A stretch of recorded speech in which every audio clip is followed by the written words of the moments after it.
We are connected with the Deputy Chief of Mission at the Indonesian Embassy in Beijing, Dino Kusnadi. Hello. Hello. Good afternoon, everyone. Good afternoon. Hi, Dino. Hey, Dino, before we get in the fun with the Chinese New Year celebration, while you're here with us, can you elaborate on the Indonesia-China relations in terms of vaccine diplomacy and trade? Well, the relationship, bilateral relationship, has never been better. It's at its highest peak. We've reached a total trade value of above 100 billion US dollars for the year 2021. The numbers are still a little bit not yet finalized, but from China's customs, we see the number is already above 125 billion US dollars.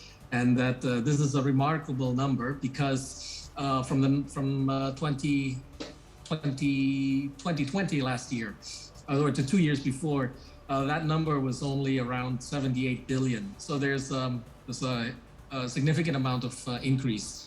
Also, the balance has somewhat evened out. Before there was a deficit. Now this year is somewhat balanced, a little bit over with Indonesia having a surplus in the trade relations. So we hope that in the next few years that this can be sustainable and that we can increase further the bilateral relations in terms of trade. In vaccine diplomacy, we've seen that the target of 2021 has been fulfilled with regards to vaccine supplies. As you know, China was the first country to assist Indonesia for having the vaccine as early as January 2021. We kicked off the vaccine program on schedules in January, and China was the first country to adequately supply Indonesia. Right now, China, I think, supplies around 80% of Indonesia's supply. So this relationship is very good in terms of keeping our country healthy. Yeah, I was actually, some of them who got the Chinese vaccine, and I was very great to get that quite early during the 2021. Now, after the ASEAN-China Free Trade Area, now we have Regional Comprehensive Economic Partnership. Can you give us a glimpse on what to expect from this RCEP, and how would it impact the relations between Indonesia and China? Well, RCEP is very exciting because it unites the many relations that ASEAN has, not just with China, but also with Australia, with Korea, and also with Japan.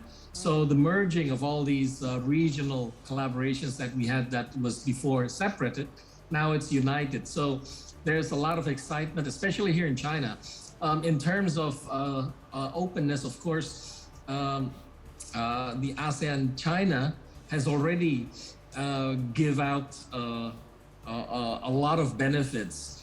For one, that since 2020, ASEAN is the #1 trading partner for China with, I think, total trade of around 750 billion US dollars in 2020.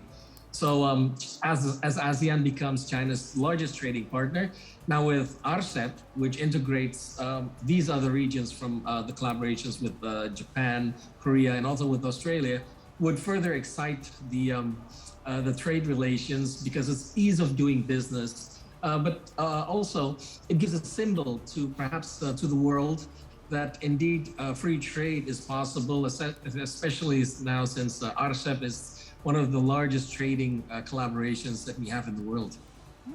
So, Dino, this is Rory speaking. Let's jump to the fun part. Since, today is the Chinese New Year celebration, how the people in China celebrate this festivity? Well, we see a lot more excitement this year, compared to the previous 2 years. Beijing is more livelier. It's not as, I think, as tense. When I first arrived in 2020, actually, there was a lot of cancelment at that time. As you know, that it was still in the early stages of COVID. Because of the unknowingness, or because we were still questioning what is this about. So a lot of activities at the last minute was canceled in 2020.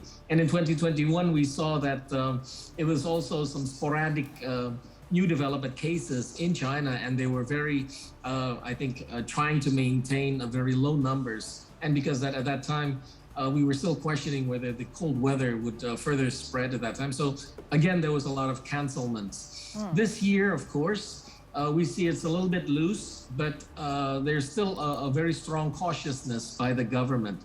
So for traveling, it's still very difficult. But people in the city are more open to have gatherings. Just last night, I was invited with a Chinese family to attend a family dinner. You know, family dinners is very sacred to get together during New Year's Eve and just spend time eating food, having friendly conversations, and talk about family values. So that is, I think, shows that this year is much more livelier. Also, because of the Beijing Olympics to start on the 4th of February, you see a lot of people still staying in Beijing because they have to work and get ready to prepare for the Beijing Olympics. So the high cautiousness is still there. The zero tolerance of COVID is still in the government, but the people are responsibly carrying out, having a good time, but also preparing for the Beijing Olympics. All right, that's great to hear. But what is the most important New Year tradition there? And which one is the most popular? Also, maybe based on your conversation during dinner last night. Yeah. Well, of course, dinner is I understand, is the most important part, because that's where you spend your time with friends, families, loved ones. I was surprised to be invited by this family to share their moments. We held it in a restaurant, actually, and this restaurant it was relatively full. You see large groups in other parts because there's private areas, and so these private areas is very much separated. And within that family, it's about I think 15 to 18 people were present. And we shared a lot of stories about how even the New Year is celebrated in Indonesia. I told them it's a national holiday in Indonesia, and they were surprised also. So we shared a lot of stories, and how the relationship between Indonesia and China, how we have mixed cultures. There's a lot of Chinese influences in Indonesia, but I also told them that look. In China also, they were already well known with Indonesian spices way back since the 8th century because it was used mostly for Chinese traditional medicines. So we were exchanging cultural stories from both sides, and that was very exciting. Also, what's another tradition usually is connected is with fireworks or firecrackers during the whole night. This year or last night, I didn't hear any, and I think the government cautioned us not to use any more fireworks during the night. And I see that there's a very strong discipline of the people to follow suggestions from the government of not using fireworks. 2 years ago, or 2 years ago, during the night, independently, although that at that time it wasn't urged not to do so, but still you hear 1 or 2 people doing it during the night. But this year it was relatively quiet. So you can see the amount of discipline that the people have in following the government's suggestions. That's great, and a majority of the Chinese people are now being vaccinated, so that's actually a great relief as well. So as we know, the New Year is the time where many would return to their hometown. Are there any restrictions on such movements in place? Well, the restrictions is very strong. First of all, the numbers of COVID here is also rising. It's not as much as in other parts of the world. The active cases, I think, is around 5,000 right now.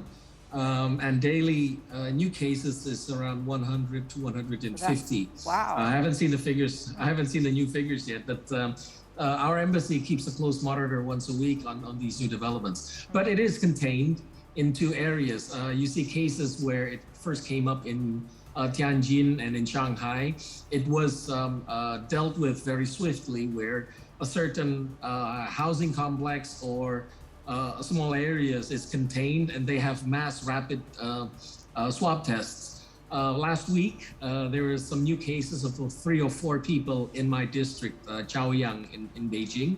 And I was suggested in my housing complex to have rapid swab tests immediately. And so we did that, and it was negative. All right. So thank you very much for the insight and also the explanation, Pak Dino, the Deputy Chief of Mission at the Indonesian Embassy in Beijing, China. Thank Thanks you. so much. 新年快乐 to you, You're sir. welcome.